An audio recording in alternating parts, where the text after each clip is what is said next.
If you're into sci-fi, you cannot miss this author.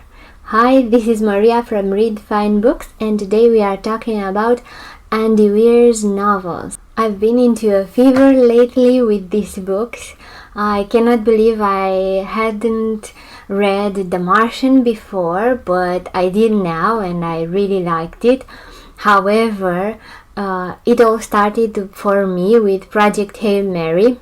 I had seen this book so many times recommended here on BookTube, and I really wanted to start reading it. I did, and then I read The Martian, and then I read Artemis, and they are all very, very good. I'll say that I haven't read his graphic novel, and I really don't plan to because I don't think I'm the audience intended for it. However, all his other novels are extraordinary, and I'll get into details now. First off, I need to say that I really watched all Andy Weir's interviews. I feel he's a very, very interesting conversation partner, and his personality is really, really well reflected in his books. So you have a computer science guy who passed from being a developer to being a sci-fi writer. This is so weird and interesting in itself. Who does that and who has this kind of success with his first published novel? I dare anyone to have a conversation with him and get bored. I think it's absolutely impossible. And now for his novels. My impression is that he grew a ton between The Martian and Project Hail Mary. His subject in The Martian was really interesting for the action, for the idea, the point of view. However, the character wasn't very well developed, and he knows that, and actually worked on character development throughout his other books. The Martian is Andy Weir's debut novel. As I said, it was a success.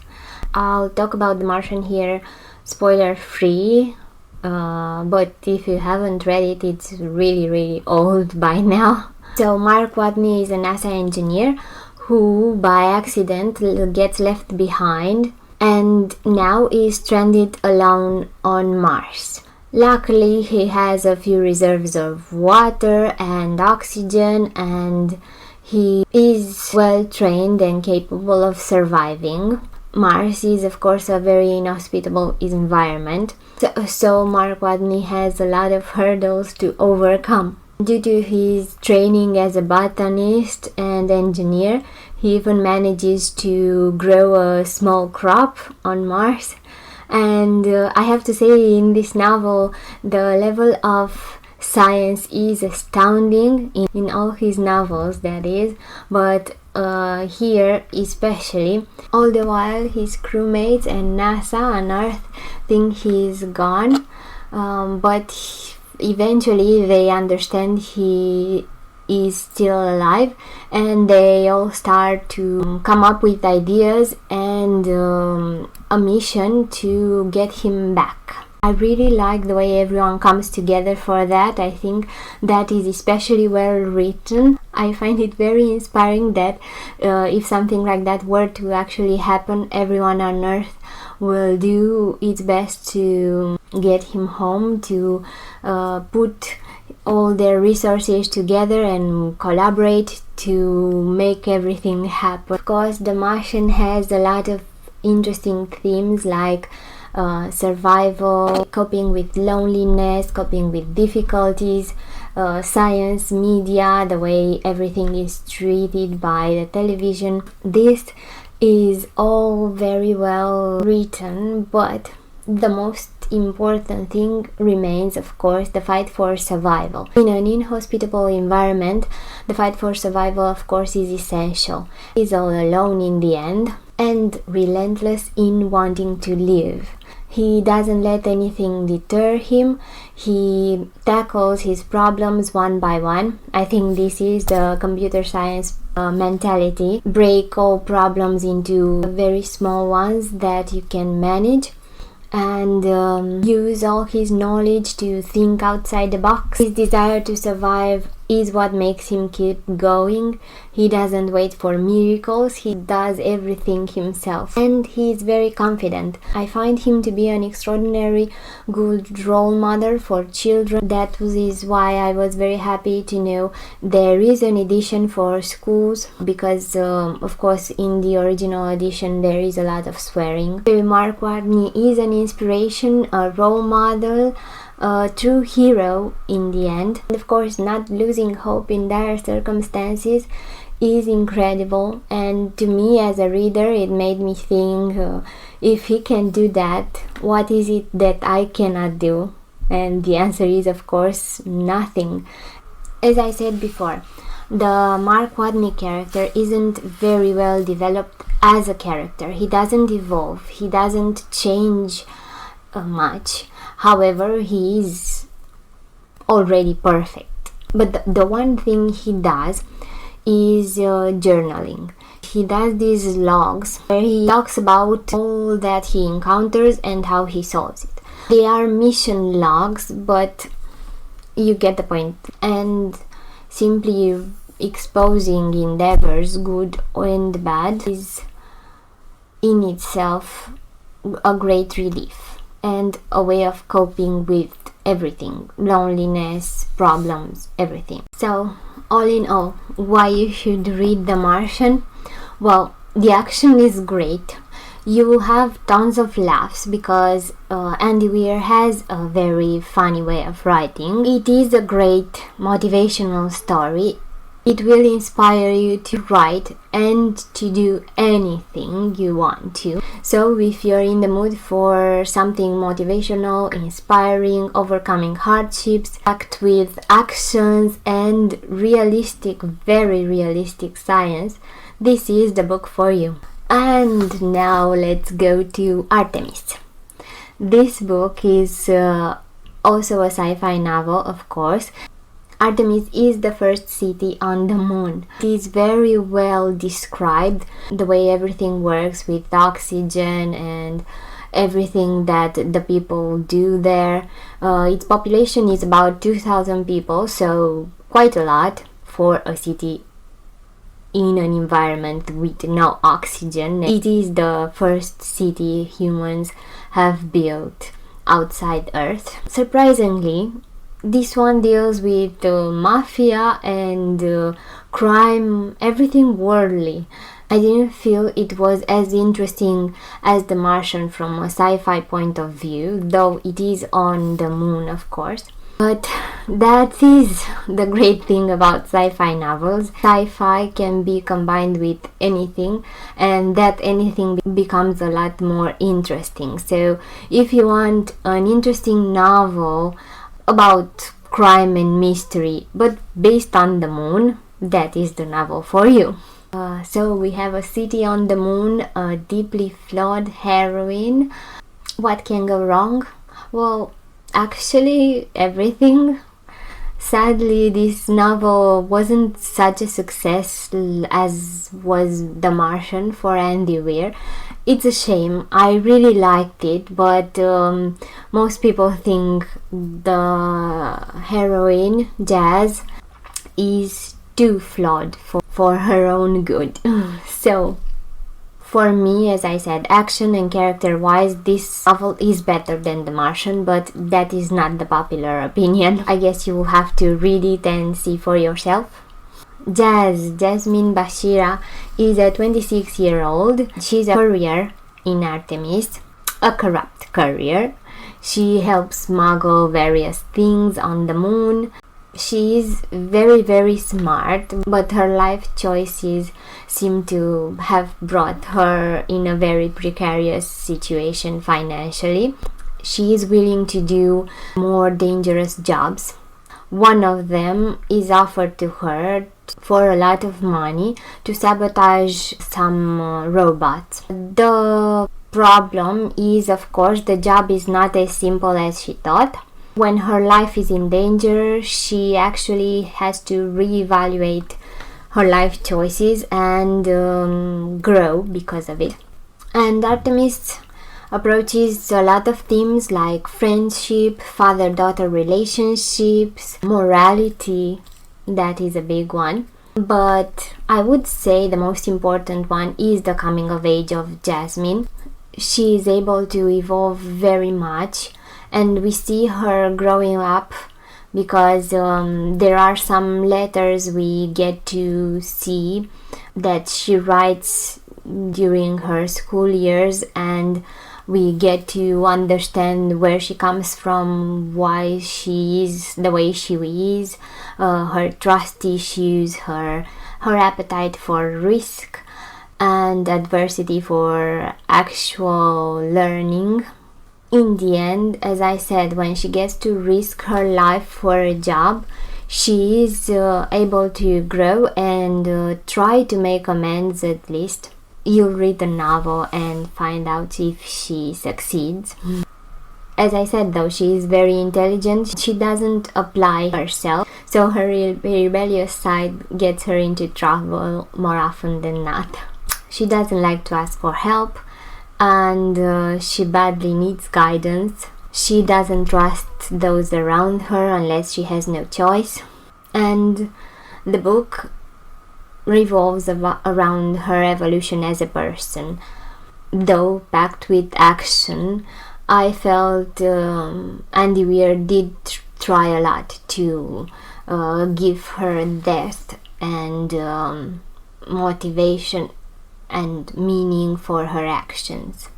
She even starts with an interesting morality. She doesn't cheat those who she does business with. However, the nature of the business is very dubious. She also loves her father very much, and she feels very guilty for her past actions, but she doesn't really keep in touch with him, nor does she share troubles with him unless she really has to. She is not a very agreeable character, but in my opinion that makes her a lot more interesting. I have to say there are some things that Andy Weir considers as jokes, but they aren't exactly something females would say.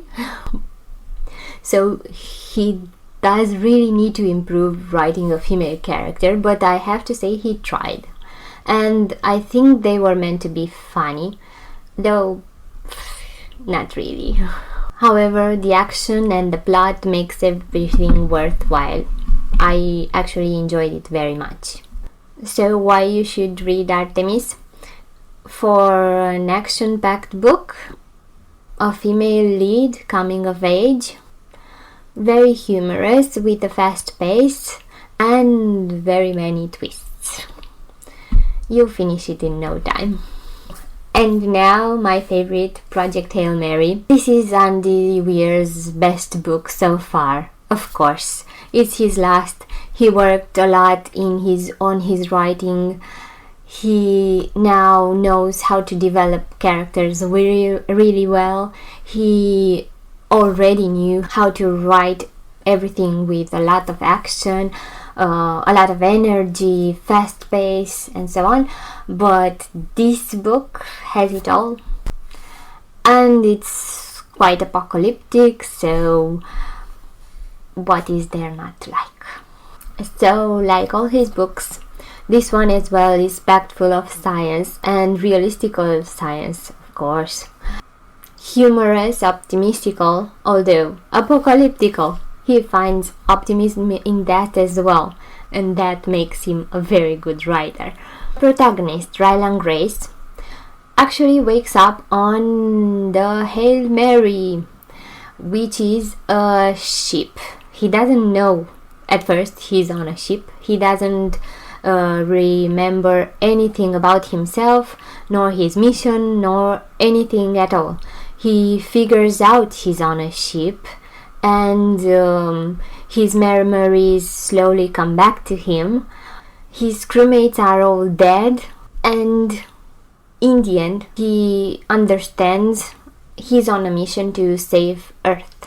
So alone, without his crewmates, light years away from Earth, it all seems kind of impossible, especially without any memory. But he doesn't give up, and he doesn't really have a choice about that either.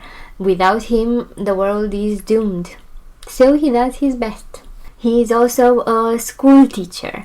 And how did the school teacher become one of the 3 persons sent across the galaxy to save Earth? Well, that is interesting, isn't it?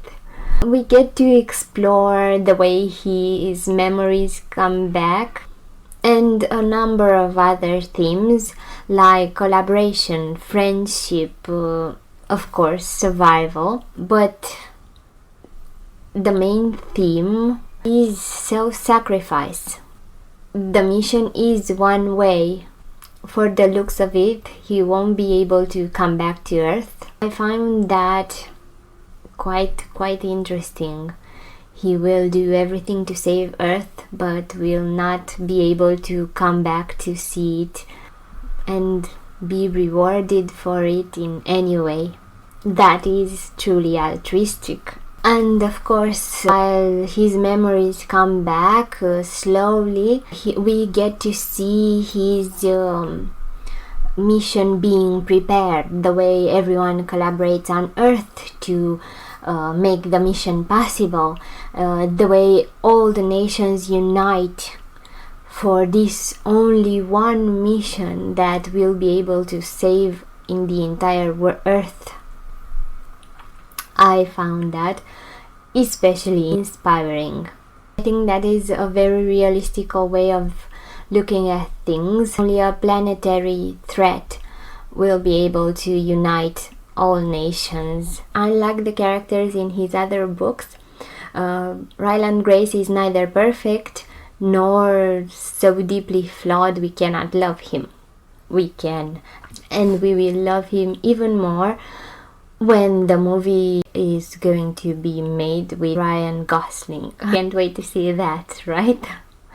Ryland Grace, our main character, is flawed, but he's willing to evolve, and we see him grow as a character, and we see him understand himself a little more, and we see him getting to the point of being able to self-sacrifice, which is what his mission needed in the first place. And that makes Andy Weir's evolution as a writer really incredible.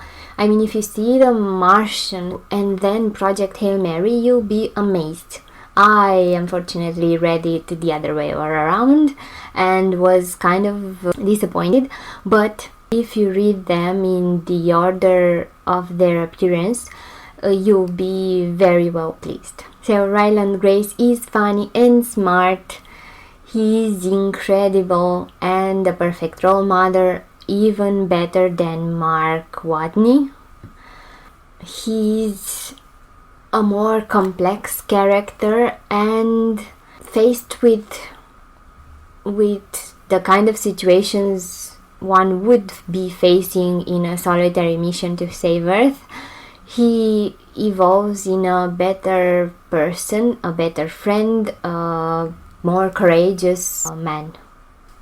Why you should read Project Hail Mary? Well, it is an awesome book filled with extraordinary ideas.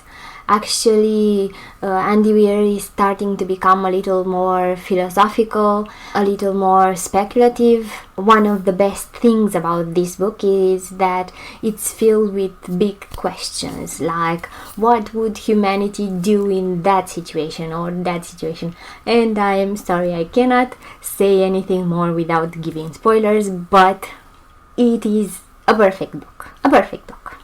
I also advise you to go in blind. Do not read anything more about it.